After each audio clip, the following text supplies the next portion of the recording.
او د دین یو لوی مقام دی او یو لوی بندگی او عبادت دی چې هغه ته ویل کیږي مقام شهادت.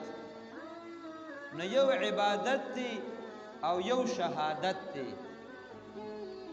دا عبادت توفیق چې بنده ته میلاو شي نو دا د بنده د سعادت نښه ده چې دی د الله رب عزوجلال د رضا او د الله د منشا لټون وکي او د هغې مطابق خپله زندگی تیره کي نو دا د بنده سعادت مندي ده. دی بختور او نیک بخته دی چې الله وله د بندګۍ توفیق ورکړي. نو د عبادت کول دا سعادت دی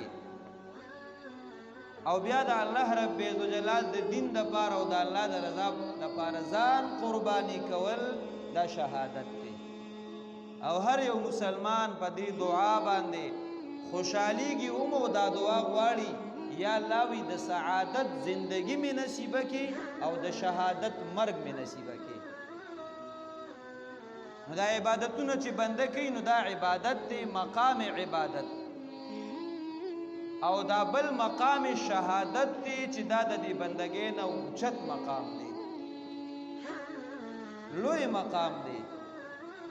دا الله رب عزوجلال داسې بندګان دي چې هغوی د عباداتو پورې محدود پاتې شي او د الله پاک بندګي وکړي خو مقام شهادت ورته نصیب نشي.